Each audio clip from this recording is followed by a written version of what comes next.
Bonjour Sophie.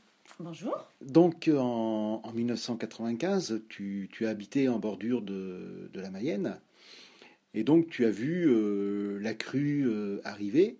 Alors, comment tu l'as vu arriver, comment tu as vu l'eau monter chez toi?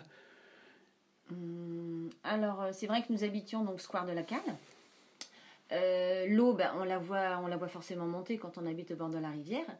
Au fur et à mesure que l'eau montait, donc Jean-Philippe avait créé un petit système de mètres. Et nous, donc notre maison, elle est construite sur différents paliers. Donc, première partie, il y a la cuisine et le salon. Deuxième partie, c'était un palier qui mène aux chambres et aux chambres de l'étage. Donc sur ce palier-là, il avait fait un système de mètres qui descendait à la cave pour pouvoir voir justement l'évolution de l'eau, parce que avant que l'eau ne rentre dans la maison, elle rentre systématiquement dans la cave. Et au fur et à mesure, par capillarité, même si toutes les portes sont bien fermées, même s'il n'y a aucune fuite, l'eau arrive par le sol. Donc, elle va, avant qu'elle ne rentre vraiment, on va dire, au premier étage, c'est-à-dire dans la cuisine et dans le salon, on sentait quand même, pas forcément de l'humidité, mais il y avait quand même une odeur, parce que l'eau des crues n'est pas une eau propre.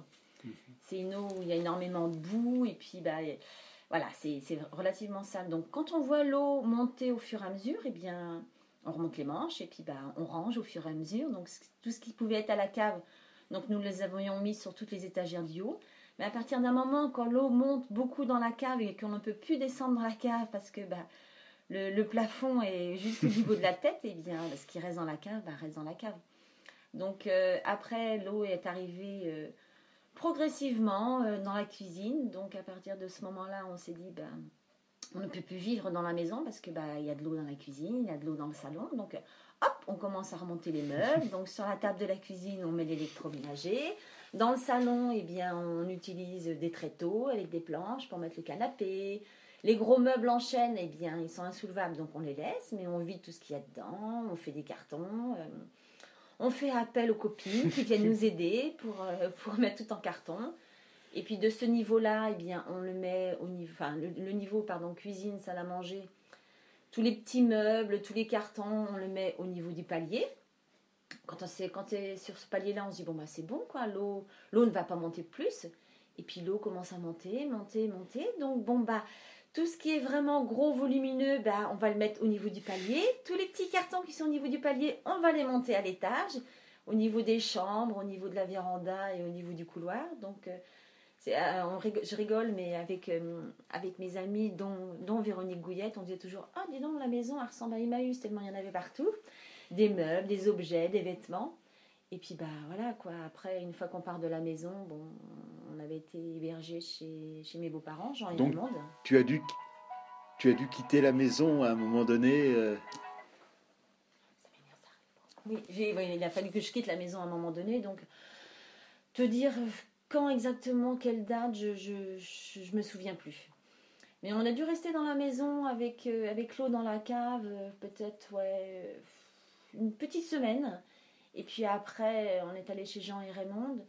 Je crois me souvenir qu'on a Tes beaux-parents. Oui, chez mes beaux-parents, tout à fait. Jean et Raymond de Prézin, qui habitaient à Bel Air. Et je crois avoir quitté la maison en tout et pour tout 3 semaines. Parce qu'on avait quand même de la chance, malgré ces grandes inondations, que la maison était construite sur un rocher. Donc une fois que l'eau arrive et que l'eau repart, l'eau n'a pas stagné. Donc l'eau, elle a coulé sur la roche. Et puis la maison n'était pas si humide que ça. Elle était un petit peu humide, on l'a bien chauffée et tout après. Avec l'aide des pompiers qui sont venus tout nettoyer, enlever tout le gros de la boue. Parce que quand l'eau part, je peux vous assurer que ça fait une petite pellicule de boue qui n'est pas forcément très agréable à sentir. Et puis alors c'est collant, enfin c'est poisseux. Donc les pompiers sont venus tout nettoyer. Et puis après, il y a eu cet élan de solidarité de curieux. Beaucoup de curieux. Et puis des gens que je connaissais de vue, mais qui sont venus donner un coup de main. Soit pour nettoyer, soit pour revider les cartons, remettre dans les placards, faire un grand tri, pouvoir donner à des gens qui en avaient besoin des choses que je savais que je n'utiliserais pas. Donc non, c'était... Même si c'est quelque chose qui est troublant et perturbant, une inondation, c'est vrai que moi j'ai toujours comparé ça à un incendie. L'eau, on la voit venir. un incendie, tu perds tout en l'espace de quelques minutes ou quelques heures. L'eau, à part si c'est un torrent qui arrive ou une digue qui lâche et puis que l'eau elle arrive d'un seul coup, une crue, une inondation, on la voit venir petit à petit. Donc petit à petit, on peut gérer les cartons, oui, je ne sais pas comment dire, mais tu peux prendre le temps de le faire. Donc, voilà. Donc tu disais beaucoup de curieux, et en même temps tu retiens aussi beaucoup de solidarité de la part des amis, des voisins, des gens que tu ne connaissais pas. Je connaissais, mais bonjour, et voilà, ils viennent donner de leur temps, ils sont dans la même situation que moi, donc voilà, ils se disent que eux, ils ont eu peut-être moins d'eau ou alors moins de choses ou de nettoyage après à remettre en place, et voilà, ils viennent donner un peu de temps, même si c'est 1 heure, si c'est 2 heures, ça fait toujours plaisir, quoi. Et 20 ans après, quels sont tes souvenirs J'en garde pas de mauvais souvenirs des crues, je sais pas comment expliquer. On a eu 2 fois de l'eau dans la maison, donc en 95, on avait quand même 1,30 m dans la maison. En 99, on avait 40 cm. Mais à chaque fois, tu perds, c'est du matériel, on perd rien, quoi. On l'a vu, j'ai beau le dire, mais on l'a vu arriver l'eau, donc on anticipe à chaque fois. Et c'est vrai qu'une crue, voilà, on a vendu la maison, ça s'est fait comme ça, on en a racheté une autre, où j'espère qu'on n'aura jamais de crue là où on est actuellement. Même si lorsqu'il y a beaucoup d'eau, on la voit dans la prairie en bas, c'est super joli. Mais quelque part, habiter près d'une rivière, c'est reposant. Et bon, on sait que si on habite près d'une rivière, s'il y a une crue, forcément, nous, on sera les premiers à subir cette crue. Mais c'est pas... Non, ça m'a jamais inquiété. D'accord. Merci Sophie pour ce témoignage. Jean-Marc, tu habites à proximité de la Mayenne, et en 1995, l'eau est rentrée dans ta maison. Oui. À quelle hauteur il y avait d'eau chez toi? Chez moi, 1,40 m. 1,40 m. Et le panneau L'échelle, elle a 7,40 m. Et c'est donc le panneau qui est juste à côté de chez toi. Sur mon garage, là. C'était là la hauteur maximum. Maximum, oui. D'accord. Et donc des dégâts importants, je suppose? Oui, l'intérieur, mur et puis les portes surtout, puis placo dans la cuisine. Donc il a fait. Et je crois que la cuisine, tu venais de la faire refaire à l'époque. Refaire, oui, un petit peu si on veut, oui. Mais je suis dedans depuis 90, 5 ans, j'avais 5 ans. Donc tu as connu, c'était la première grande crue en 95 quand tu habitais là? Oui, la première, oui. Puisqu'après il y a eu une autre crue en 1999. 2000, on peut. 2000, oui. Et là, l'eau était rentrée. Là, il y avait 1 mètre de moins. Là. 1 mètre de moins. Ouais. Donc 40 cm. 40 cm de la maison. Et quand tu habites une maison comme ça, comment tu ressens la crue? Tu es en colère? Non, il n'y a pas à paniquer. Hein. On la voit venir. C'est exactement ce que Sophie Preslin me disait l'autre jour. On la voit venir et on anticipe. C'est pas un orage. Tu vois monter l'eau pour le On la voit venir. On voit si on déménage ou si on déménage pas, si on relève ou. Et tu es resté dans la maison tout le temps de la crue ou non, j'étais chez mon beau-père, Gégène Cordier. D'accord. Et tu es resté 15 jours chez eux. Le temps que la crue descende et puis qu'il y a un peu de nettoyage de fait. Dès que ça va rebaisser, je suis retourné chez moi, mais tout seul. Parce qu'avec les enfants, c'était pas facile. D'accord. Et donc, je suppose que tu as été aussi aider des gens chez eux à monter les meubles. On allait partout. Jusqu'à Chambélet. Jusqu'à Chambélet. Oui. Chez Monique Lannes. Tu n'avais pas fait que Cantenay. Non, pas fait que Cantenay. Et quels souvenirs tu en conserves? De la solidarité on a bien rigolé toujours. Malgré ça, on a bien rigolé. Et donc, pour toi, c'est pas un mauvais souvenir? Ah non. La crue, on a le temps d'avoir venir. On a le temps d'avoir venir, oui. On voit il y a des solidarités qui se créent. Il y a beaucoup de coups de main. C'est vrai, il y avait du monde. Hein. Tout le monde s'entraide. Je suppose qu'il y avait quelques curieux aussi. Ah, il y a des curieux. Il y a même le monsieur le curé qui lui a amené une bouteille avant la messe pour boire un coup. Ah oui. Pour boire un coup avec tous ceux qui étaient en train de nettoyer. Oui. D'accord. C'était sympa. Eh bien, merci Jean-Marc. Oui, il n'y a pas de problème. Bon, bah, Guénaël, toi, en 1995, tu étais salarié de la commune, à l'époque de la crue. Oui. Et donc, quels souvenirs tu en conserves? Tu as été aider des gens, On a été aider plusieurs personnes au bord de la rivière, bien entendu, et surtout pour remonter des meubles. Et faire attention aussi aux bouteilles de gaz qui s'échappaient par la montée des eaux, qui lâchaient leurs amarres et puis qui s'en allaient. D'accord. Et puis autrement, avec les pompiers aussi. Bouteilles, bonbonnes, de gaz? Oui, puis remonter les meubles surtout dans les d'accord. maisons, quoi. Ouais. Et donc, tu avais des contacts avec les pompiers pour les bouteilles de gaz, pour installer peut-être des pontons, Ouais. pour aller chercher les bêtes qui étaient dans les champs? Ah non, on ne s'est pas occupé des bêtes. On est resté que dans la rue des Vallées, c'est tout. Ouais. Et donc, je suppose que tu as participé à des opérations de nettoyage? Après, un petit peu, mais pas beaucoup. Les gens se sont arrangés beaucoup entre eux. Ouais. Beaucoup parlent de gens que j'ai rencontrés, parlent de solidarité. Ah oui, tu l'as constaté. Solidaires les uns des autres. Ouais. Mais pas seulement que les victimes. Oh non, des gens venaient du haut du bourg, si vous voulez, des gens qui n'étaient pas inondés, qui venaient aider ceux qui avaient été inondés. Ouais. Et tu en conserves un souvenir positif ou Oui, pour ma part, oui, comme je n'ai pas été inondé. Mais de par les contacts que tu as pu avoir avec les gens, peut-être à l'époque. Non, on n'a pas eu beaucoup de gens qui se sont plaints après les crues, quoi, quelque part, ou après les pompiers, ou après nous, parce que on n'intervenait pas. Non, on a été quand même serviables, on va dire. Et donc, je suppose qu'il y a eu des efforts de signalisation à faire, routes inondées, choses comme ça, des panneaux à mettre? Pas plus, non, parce qu'en fin de compte, nous, sur Cantenay, si tu veux, les maisons qui sont inondées, elles sont surtout inondées par le bas. C'est surtout les maisons de la rue des Vallées. Oui, plus le vieux Cantenay quand même. Ouais, mais le vieux Cantenay, c'est les mêmes signalisations routières qu'on a d'habitude. D'accord. Ouais. Ça change pas. Sauf que là, l'eau était un peu plus haute. Oui, voilà, c'est tout. L'eau était plus haute. Ouais. D'accord. Et autrement, tu n'aurais pas une anecdote particulière à raconter Non. Rien de spécial. Ok, bah merci Guénaël. De rien. La petite Carfette, on n'y a même pas été, la petite Carfette. Donc, en 1995, vous avez connu la crue, il y avait l'eau à proximité de chez vous. Et alors, je crois que vous aviez des problèmes pour vous chauffer, pour aller chercher le charbon. Oui. Je cherchais mon charbon. Et comment vous faisiez alors? Dans l'eau, comme ça. Je cherchais mon charbon dans l'eau avec mes enfants. D'accord, vous preniez les bottes. Oui, je prenais mes bottes. Et chez vous, est-ce qu'il y avait de l'eau? Non, pas chez nous, pas à la maison, dans le jardin, au ras de la clôture. Au ras de la clôture, donc il y avait de l'eau, et vous alliez. Et pour aller travailler, vous faisiez comment? Pour travailler, j'ai prenais le génie à Juigné. D'accord. J'ai travaillé à la maison médicale de Juigné et de Montre d'Avrier, à laboratoire.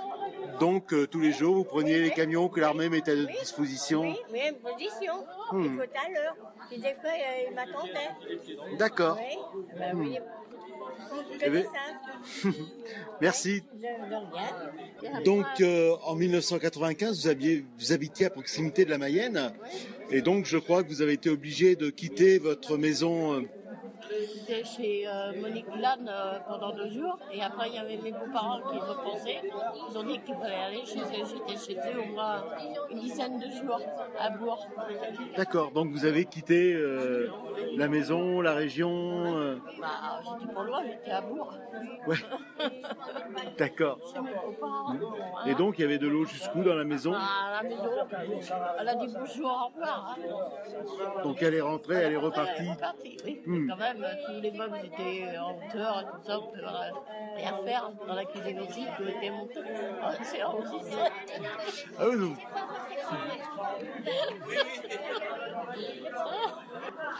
Donc René, tu as connu la crue de 1995. Bien sûr. As-tu une anecdote À la Haute-Vraie, j'ai déplacé le brûleur fioul du chauffage central en bateau.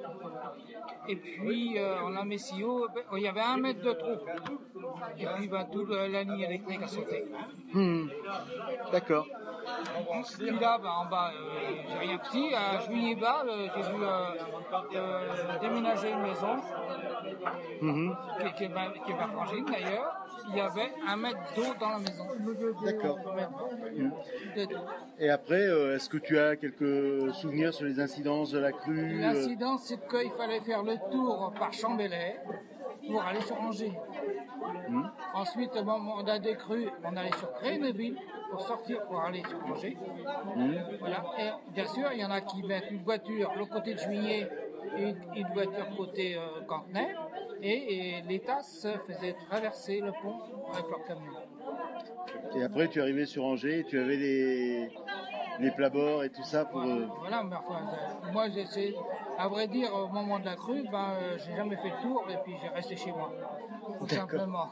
C'est pas la peine de perdre le banc pour rien. Et la particularité, c'est qu'on était artisan. Voilà. Artisan plombier. Et voilà, il y a un manque à gagner là. Il rend du service à d'autres, c'est tout simplement. Ok, merci René. Je suis un ancien artisan de Cantenay, moi, donc je travaillais sur Avrier. On avait un chantier sur Avrier. Pour aller sur Avrier, il fallait que je passe jusqu'à Chambelay avec le gars et revenir, aller jusqu'à Avrier pour revenir. On faisait 80 bornes en gros, quoi. Et pour revenir le soir, j'ai voulu prendre la route de Montreuil. Donc la route était coupée. Il y avait des gendarmes qui étaient là. J'ai dit, bon, j'habite à 100 mètres, laissez-moi passer quand même. J'avais de l'eau jusqu'à la hauteur des marchepieds de mon camion. Un camion ben, Donc, j'ai réussi à passer parce que c'est le point le plus bas. J'ai réussi à rentrer à Cantenay, mais le lendemain, il n'était pas question. Il a fallu refaire le tour jusqu'à Chambelay pour aller travailler à Voyer. Donc, une simple voiture, ce soir-là, ne passait pas. Ah, non. Un camion sur le V, une voiture ne passait pas. Elle avait l'eau jusqu'au capot, c'est sûr. Ah ouais. Même si je prends mon 4x4 aujourd'hui, il ne passait pas. Et par rapport à ce qu'il dit Jean-Claude, moi ça me ramène à ces souvenirs-là aussi. Quand je suis rentré du travail fin de semaine le vendredi, j'ai fait comme lui, comme il dit, 80 km parce qu'on ne passait plus que par Chambelay pour revenir à Cantenay. Et le lundi, quand j'ai voulu retourner au boulot, je me rappelle, j'ai pris la voiture le matin avec Yvonne David, ma voisine. On est allé jusqu'à Juillet parce qu'on savait qu'il y avait des camions militaires qui passaient. Oui, il y avait des camions alignés. Et on a pris le dernier camion militaire. Le gars dit, vous avez de la chance, c'était vers 6h30, 7h le matin, parce que je ne passe plus, je suis plus en sécurité. On a pris des bus qui nous attendaient pour monter sur Montreuil, service régulier de bus pour aller sur Angers. Là-bas, on s'est séparés parce qu'elle partait vers Thomson et moi vers les Arbonnières de Trélazé. Et je me souviens, je suis arrivé à Trélazé à mon boulot à midi. Parce que dans les bus, on était peut-être... Et tu étais parti à quelle heure le matin ? 6h le matin. Ah oui, c'était ça. Donc en fait, Cantenay, Trélazé, 6 heures de transport. Et dans les bus, il y avait 10 personnes. Par contre, il y avait des voitures cul à cul. Et on ne passait plus que sur une voie, c'est le pont de la Basse-Chaîne. Oui, parce que moi, Pampé, quand tu m'as livré, c'était le dernier voyage qu'ils pouvaient faire parce que l'eau montait et ils ont toléré les passages des camions pour ravitailler du côté de Pessimacé, tout ça, que c'était pas inondé. Après, c'était fini. On ne pouvait plus travailler, on n'avait plus de camions. Une chance que la Vienne ne se prend en cru parce que là, c'était fichu. Et après, donc, on s'est retrouvé au ralliement, moi au ralliement pour prendre un autre bus pour aller sur Trélazé. Moi, je suis arrivé au bout de midi. Et j'ai dormi 3 jours chez un oncle que j'ai à Trélazé. Donc tu as été 3 jours sans rentrer chez moi. Et toi, c'est des choses qui me sont parties. Oui, ça c'est tout à l'heure avec toi parler de ça. Ça me revient. Donc il suffit que la mairie la municipalité prenne l'initiative des journées de l'environnement avec ce thème-là pour que tous ces souvenirs reviennent. Ça remonte. Que j'ai fait 80 km pour rentrer. C'est pour un truc qui revient. Moi, ça m'a marqué parce que ça me coûtait de la peau les fesses. Le chiffre, on a forcément pris un coup, comme disait René tout à l'heure. On avait peur, c'est qu'on avait de la camelote de livrer. Comme l'autre côté, c'est pas inondé. Moi, je suis découvert pour parler d'Arbois, ça aurait mis ça à l'époque. Franchement, encore à cette époque. On avait peur de prendre les sous-chantiers, de se faire piquer son Arbois, parce qu'après, on avait traversé tout le monde. Personne ne pouvait aller sur les chantiers. Et vous avez un souvenir Il était en Guadeloupe. C'était les beaux-parents qui étaient à la maison pour regarder les enfants. Et alors, les beaux-parents, qu'est-ce qu'ils vous ont dit quel message ils vous ont transmis? Parce qu'on les voyait à la télé. Et puis il y a un copain qui me disait, tiens, tu vois tes beaux-parents, ils sont seuls dans le bateau, là. Ils voyagent dans le bateau. Quand on est arrivé, ils faisaient des boules. Ouais, parce qu'ils avaient subi la crue. Ils avaient subi la crue à notre place. D'accord. Même pour moi, il n'y avait plus que les petits Nico, là. On ne pouvait pas aller à un terre, ni rien du tout. Angers, on ne pouvait pas y aller. On a des 8 jours coupés d'Angers. Une semaine coupée d'Angers. Oui, parce qu'en fait, quand on regarde les courbes, l'eau a mis 8 jours à monter et 8 jours à descendre. Avec du courant. J'ai une belle soeur, elle avait acheté un caddie de cassoulet. C'est vrai, c'est rangé un caddie de cassoulet. Son bonhomme, il a bouffé des cassoulets pendant 6 mois. Et moi, je me souviens, il y a un gars qui faisait de la planche à voile dans le pré de la Vierge. Et bon, j'ai eu une photo de ça, mais je l'ai paumé dans l'ordinateur de Boguet. Donc, y compris alors, auprès de la Vierge, on bah, pouvait faire de la planche à voile. La route d'Angers, vous pouvez faire vous voyez, il y en a en bas, la route d'Angers. Après l'église, là. En bas de chez Jackie Brichet, là, tout ça, on pouvait. Jean-Marc, ça, son garage, c'est marqué, son garage. Il y a 1,80 m de son garage. Bah, je me souviens, chez Jean-Marc, il avait ouvert la porte de derrière, la porte de devant, Et et l'autre traversait. Bah, j'ai quelques photos que j'ai données sur un album à Jean-Paul. Je ne sais pas si ça vous rappellera des souvenirs, mais il y a quoi? Il y en a 10, une douzaine? Ouais, une douzaine, ouais. Ok, bon. Eh ben, merci. De rien. Allez, bonne soirée. Merci. Donc, vous, en 95, vous étiez facteur à Montreuil. Et puis, l'armée nous passait le courrier de l'autre côté du pont de Vigny. C'est l'armée nous prenait le courrier à Montreuil et nous passait avec des camions surélevés de l'autre côté de Vigny. Donc, c'est les camions du génie. De l'ETAS. De l'ETAS. C'était l'ETAS. Ouais. Et on laissait nos voitures du côté de Vigny pour distribuer le courrier. D'accord. Et puis il y a eu quelques jours, on a été obligé de passer par et on a eu quelques jours où on passait par Chambelay uniquement pour distribuer le courrier sur Écuyer, Feneuil et Soulaire et Bourg. Et Cantenay, comment ça se passait pour la distribution du courrier? Même chose Cantenay. Donc, vous passiez, le facteur passait par Chambelay. Il y a eu quelques jours. Quelques jours qu'on est passé par Chambelay et c'était la seule route pour aller du côté de Châteauneuf, Tiercé. On ne veut pas faire Greneville, rien du tout. Tu peux non. Et toi, Yvonne, tu travaillais à l'époque à Thomson et tu faisais comment pour aller au travail? Le camion. Le camion militaire. Un lundi matin, j'ai monté Marcel, Yvonne et puis Jean-Claude. Je les ai fait le tour par Feneux pour les prendre, pour les mettre au camion militaire à Juigny. Voilà. Et pendant combien de jours ça a duré? Non, ils sont allés rester chez Angers. Resté 3 jours, 3 nuits, c'est-à-dire à Angers. D'accord. Chez les copains. Donc c'était toute une organisation pour la distribution du courrier, pour les gens qui allaient travailler.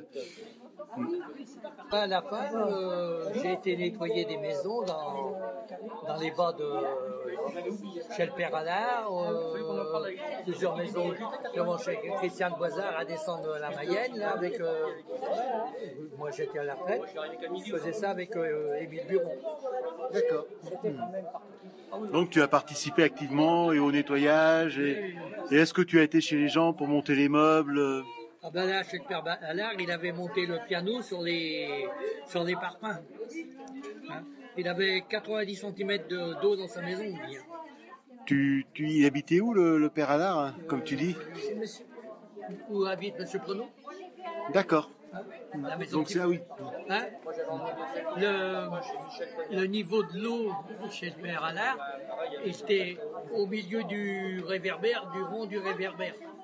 Hein, il y avait un trait qui faisait le demi-cercle, le tour du réverbère au centre du globe, c'était le niveau de l'eau. Donc impressionnant. Hein? Impressionnant quand on imagine la hauteur d'un réverbère et l'eau. Ils ne sont plus les réverbères, on ne peut plus le voir ça. Non, ils ont été changés. Ça avait été estimé que ça approchait du 9 mètres vertical par rapport à son lit normal. Alors, un hiver normal, c'est 5 mètres 50 à peu près. Dans les crues normales qu'on avait, je me rappelle quand je suis arrivé à Cantenay, on avait une 72.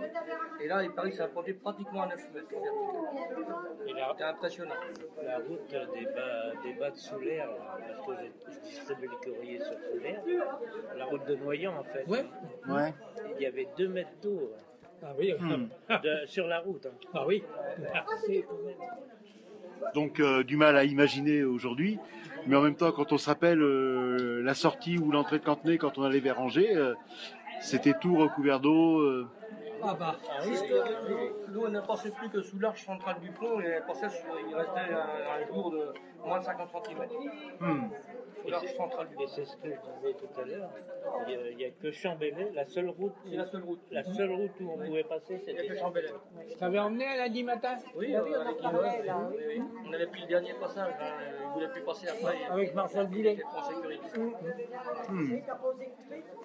Puis moi j'avais dormi dormi 3 jours à Trélazé. Oui, t'as vu. Donc toi, Jean-Claude, t'as dormi 3 jours à Trélazé. Toi, Yvonne, Mais pas 3 jours à ensemble. Angers. Ah ça, on sait pas, hein, on sait pas. C'est vrai que c'est des souvenirs quand même. Et toi, Roland, tu as quelques souvenirs Je n'étais pas au boulot, j'étais en vacances. Eh ben oui. Ah bon? J'ai été retraité déjà. Donc en 1995, c'était déjà retraité. Et alors, J'étais retraité.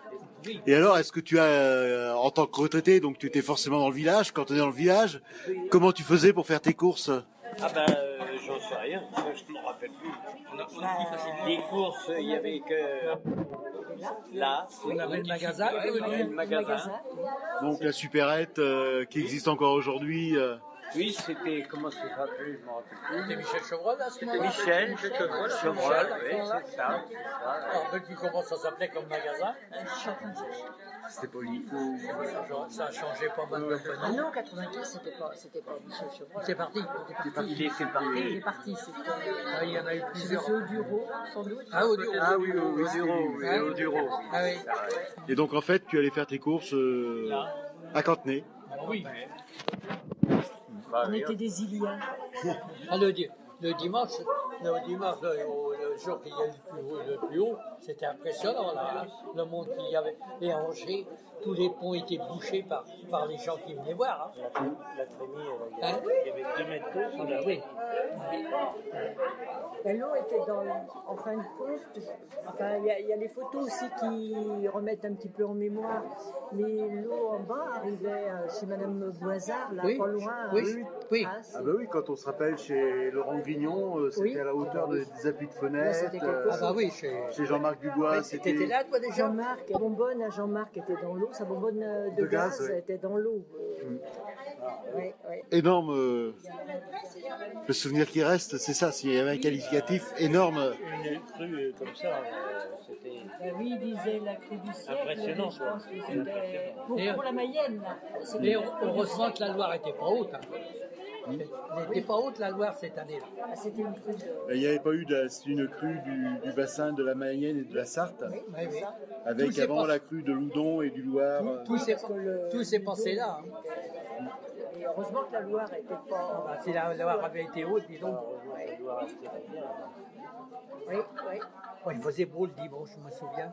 On était venus là. On avait été là-bas dans les cabanes en tôle, là-bas Oui, on était avec Jean-Claude et Thérèse. chez le père, comment il s'appelle Qui est dans les petites maisons. Quand sa route de solaire, là, il y a un tracteur et tout ça. Ah oui.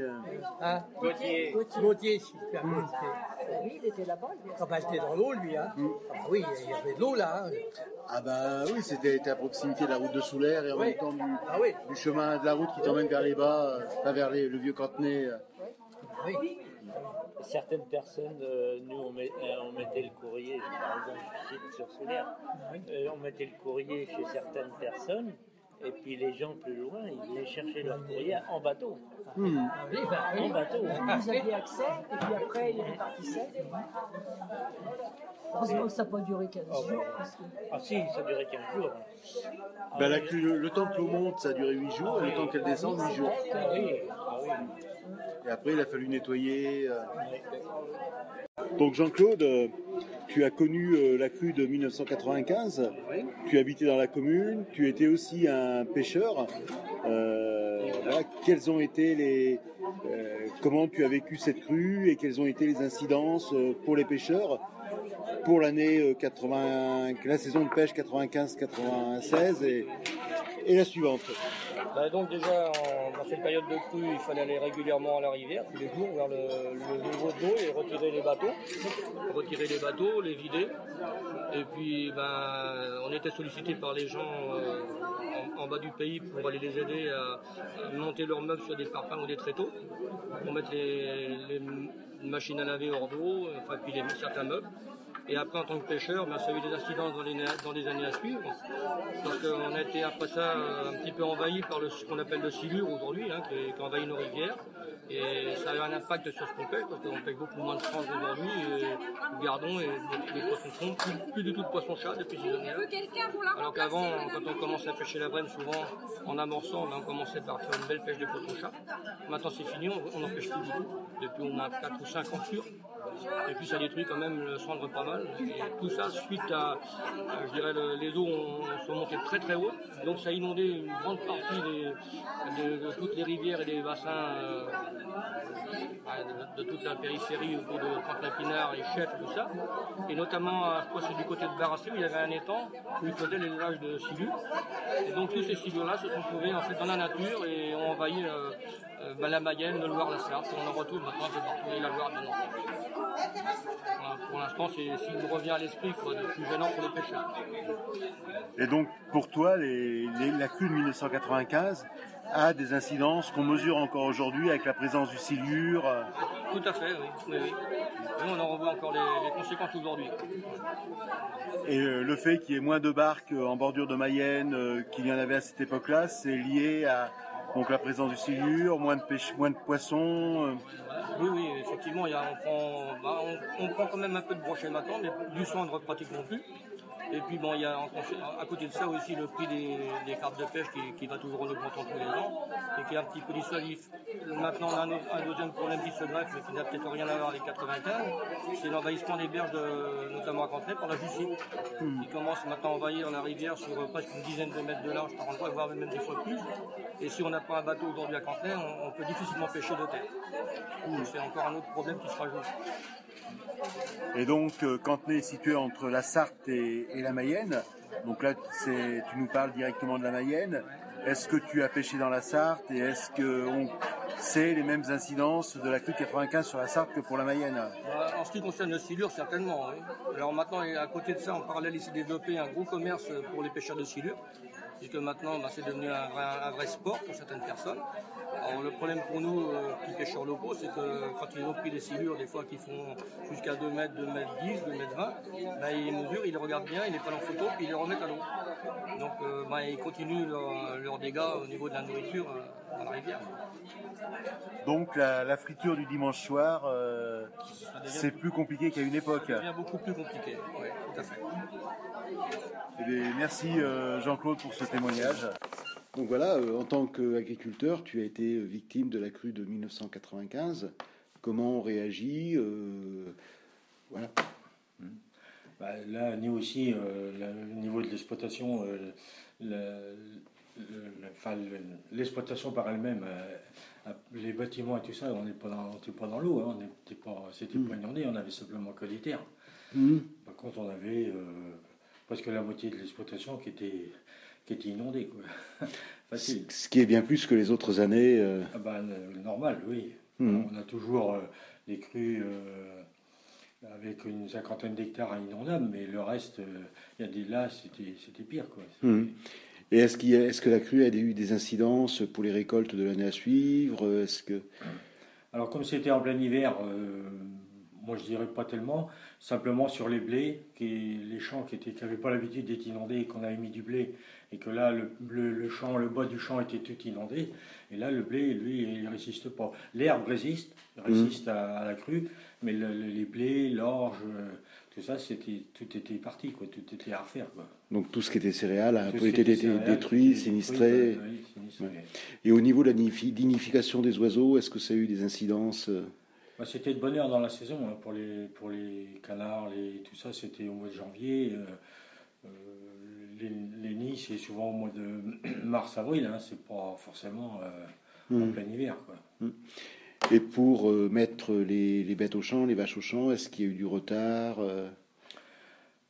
Non, pour moi, il n'y a pas eu de retard, parce qu'au mois de janvier, il y a encore février, mars, l'herbe n'est pas repoussée, on les met souvent en l'herbe qu'au printemps, et non, pour moi, ça passait surtout les céréales, mais autrement, les bêtes, il a fallu les parquer, on avait l'habitude de descendre dans des prés qui étaient semi-inondables et tout ça, on les mettait de l'habitude, et puis là, il fallait les remonter plus haut, parce que à cause de l'eau, mais ça, c'était pas important, quoi. Oui, quelques incidences, mais secondaires. Et l'autre jour, j'interviewais Sophie Preslin, qui, elle, avait une vision positive de la crue, en disant une crue, ça s'anticipe, on voit l'eau arriver, on peut monter les affaires, on peut se protéger. Je dirais oui, mais nous, au niveau de l'exploitation, nous, oui, on voyait l'eau qui montait, donc on remontait les bêtes ou on les enlevait des prés qu'on savait qu'elles ne pouvaient plus sortir après, donc fallait prévoir, mais autrement... Et après, moi, je parle que exploitant, agricole, enfin que oui. exploitant agricole. Et après, je suppose que comme d'autres personnes de Cantenay, tu as été sollicité pour venir aider à monter les meubles ou les choses comme ça. Bon, on a été au vieux Cantenay surtout là, parce que ils étaient tous avec 1 mètre d'eau dans les maisons, donc on a monté, on a été leur donner un coup de main pour monter les meubles et tout, quoi. Tout ce qu'on pouvait mettre hors d'eau, on a essayé de le mettre, mais bon, tout n'était pas montable, quoi. Et c'est mardi dernier, je suis allé rencontrer les Blédors, et les personnes âgées me parlaient d'un élan de solidarité qu'ils n'avaient jamais connu avant, que ça avait créé des liens nouveaux entre les gens de Cantenay. Ah ben ça, sûrement que les gens, surtout au vieux Cantenay, là, tout le monde se donnait la main. Ça, c'est sûr que c'est à ce niveau-là. Moi, j'ai été aidé un agriculteur donc à Montreuil, chez Jackie Grélard, terrien. Lui, il a fallu qu'il enlève toutes ses bêtes et tout. Là, ça rentrait carrément dans les étapes, quoi. Et même, on a, avec Michel Chevalier, parce que lui, c'était pareil, il avait toute sa ferme qui était inondée.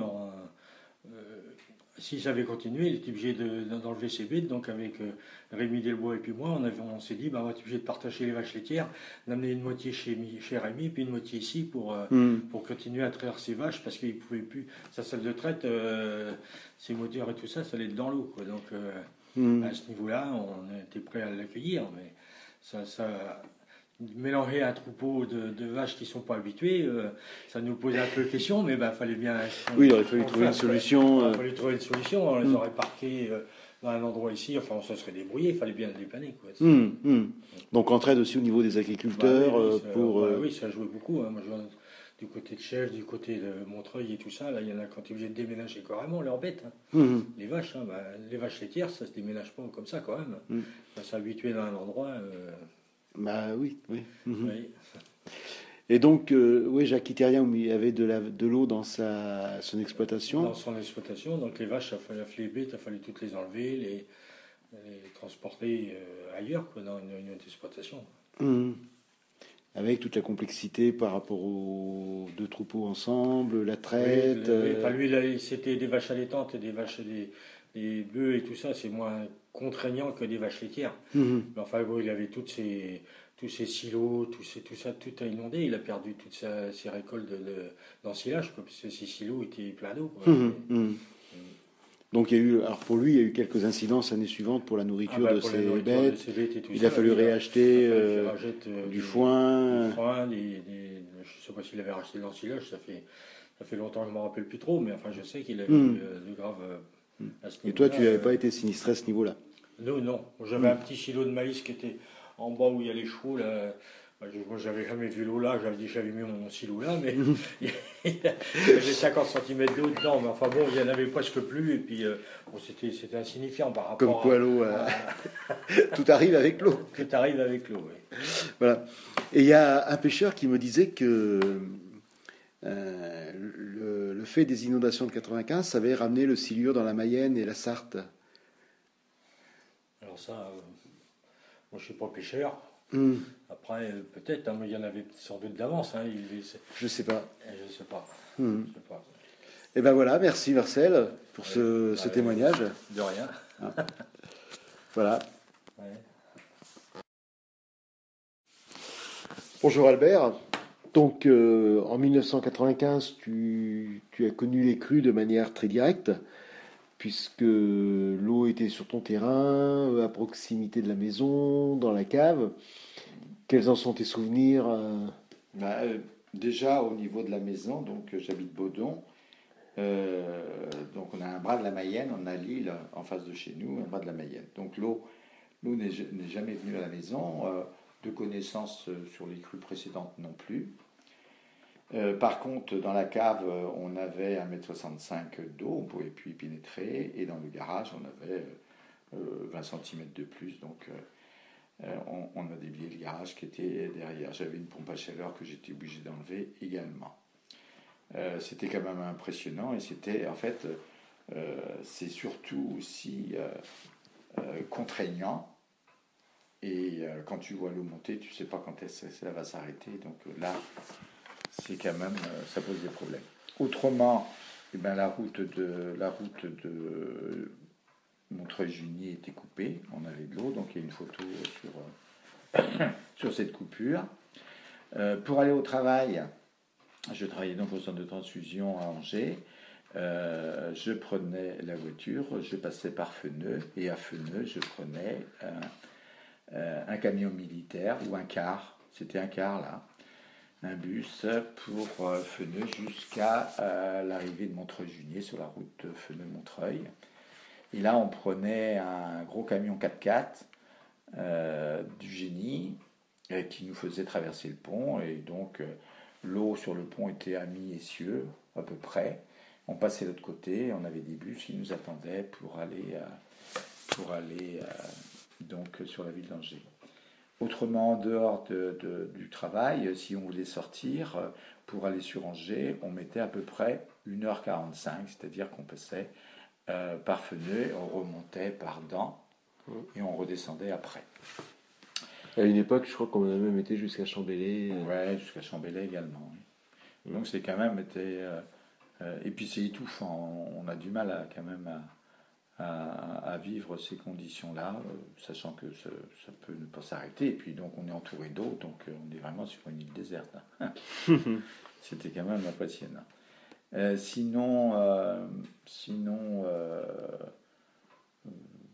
au niveau des voisins, du voisinage, la maison qui était juste à côté de nous a eu quand même 5 cm dans sa partie la plus basse, et au niveau encore plus bas, au niveau du passage de l'île, où on avait comment ça s'appelle,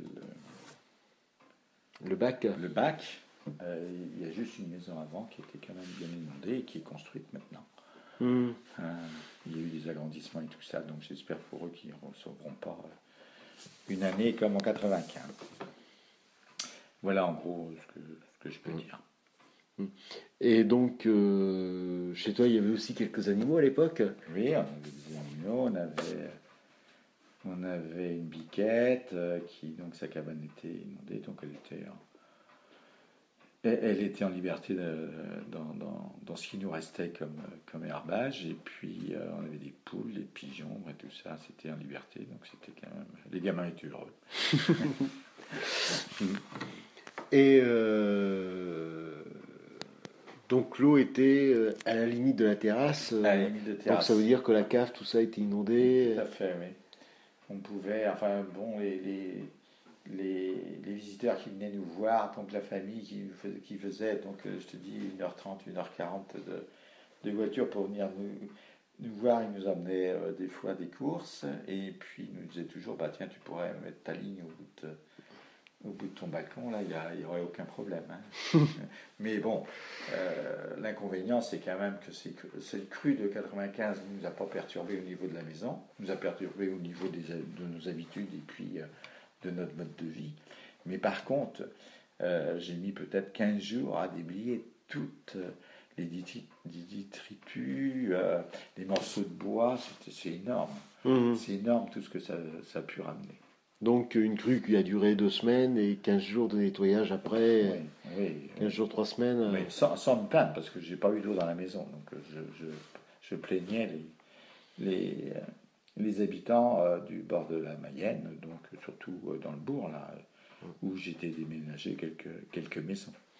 Donc tu as donc participé à la solidarité qui a été beaucoup évoquée par Sophie Preslin, sur aider les gens à remonter les meubles, les descendre. Oui, ça c'est sûr. Mais c'était naturel, hein. Je pense que là, vraiment, il n'y avait même pas besoin d'appel. J'étais conseiller municipal à cette époque-là, et tous les gens se réunissaient pour pouvoir donner un coup de main à ceux qui en avaient besoin. Ça se faisait, mais vraiment naturellement. C'est vrai que quand il arrive des catastrophes, là, on ne se pose pas de questions, et puis on n'a pas besoin de faire d'appel. C'est naturel, c'est bien. Donc les choses s'organisaient naturellement. Tout à fait, oui. Bon, il y avait, je sais qu'à la mairie, c'était plus au niveau des parpaings et des madriers qu'il y avait peut-être là une assistance plus importante de la mairie, mais sinon c'était Peut-être aussi sur l'organisation des transports. Ouais. Parce qu'il y a quand même beaucoup d'interrogations des gens. Comment le dimanche, quand la crue est importante, comment le lundi ils allaient faire pour aller à leur travail. Ah oui, c'est sûr. Oui. Là, bon, ça s'est organisé avec la ville d'Angers, puis avec les autres, c'était la Cotra, et puis à cette époque-là, c'était la Clos, quoi. Donc, non, ça c'est bien. Et puis le régiment du 6e génie aussi. Donc ça s'est bien passé, franchement. Et donc,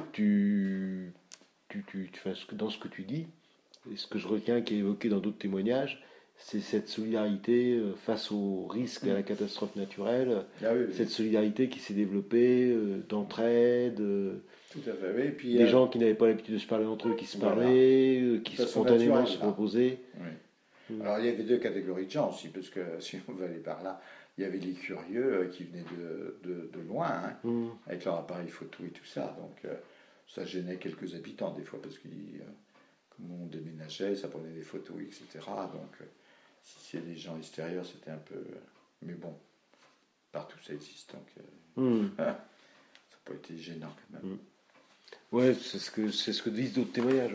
Ouais. La curiosité, oui, mais en même temps, voilà, plein de gens de Cantenay qui spontanément se sont proposés.